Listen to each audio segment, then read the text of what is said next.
बाहर किसानों को जो फसल बोने का बेचने की अनुमति जो दी गई है उसका हम सभी स्वागत करते हैं, स्वागत करना भी चाहिए। पर जब किसानों की फसल बोते हैं तो उसी समय उसका फसल का मूल्य तय करना चाहिए, जिसमें गीला, दुष्काल, सूखा, बाढ़ आने पर, तूफान आने पर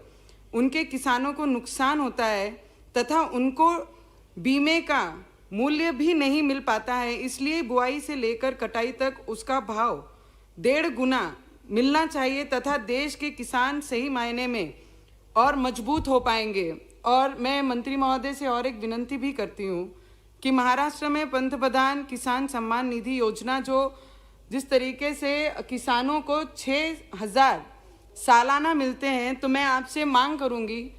कि जिस तरीके की नई शुरुआत किसानों के लिए पंतप्रधान जी ने पूरे देश में किसानों के लिए की है, तो 6,000 सालाना ना देते हुए, आज उनका जन्मदिन है तो महाराष्ट्र की किसानों की तरफ से मैं मांग करूंगी कि उन्हें 12,000 रुपया सालाना दिया जाए। तो 6,000 से, हमारे दादा ने बोला है कि 6,000 से क्या होता है, हमारे बंगाल में कुछ भी नहीं मिलता, तो मैं बोलती हूँ कुछ नहीं से 6,000 बहुत अच्छा है, 6 से 12,000 तो और भी अच्छा है, इसलिए 12,000 मिलना चाहिए। और जिस तरीके से प्याज पे अध्यक्ष महोदय हमारी दुखती रग है, ये हमारे महाराष्ट्र में किसान मतलब हमारी जान है,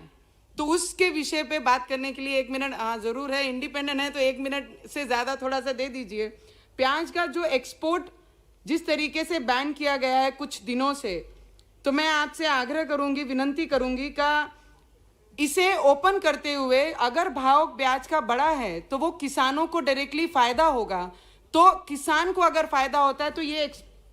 एक्सपोर्ट जो बंद किया है उसे खोल दिया जाए। और वहाँ के नासिक के एमपी ने भी, हमारी कलीग ने भी इसका विषय लेकर मंत्री जी के पास गए और उन्होंने उनको एक उत्तर दिया है कि हम किसानों का नुकसान नहीं होने देंगे। तो वो जवाब लेकर, पर मैं आपसे विनंती करूंगी कि एक्सपोर्ट को बैन जो किया है वो हटाकर उन्हें जल्द से जल्द इसका फायदा दिया जाए। और जिस क्षेत्र को मैं बिलोंग करती हूँ, विदर्भ, जहाँ पे बहुत बड़े पैमाने में सूखा रहता है, जहाँ पे फसल बोने से लेकर हमें हर चीज़ का संकट सामने आना पड़ता है, तो उसके लिए ये बिल बहुत इम्पोर्टेंट रखता है कि अगर कॉन्ट्रैक्टदार वहाँ पर आएंगे तो किसानों को उससे फायदा ही होगा, लाभ ही होगा कि जिनको आखिरी साल में खत्म होने तक उनके हाथ में कुछ नहीं मिलता, तो ऐसे सूखा जहां पर रहता है उन किसानों को इससे बहुत बड़ा फायदा मिल सकता है। तो मैं आपसे विनंती करूंगी, 1 मिनट आखिरी का, एक ही मिनट, 1 सेंटेंस ओनली प्लीज। और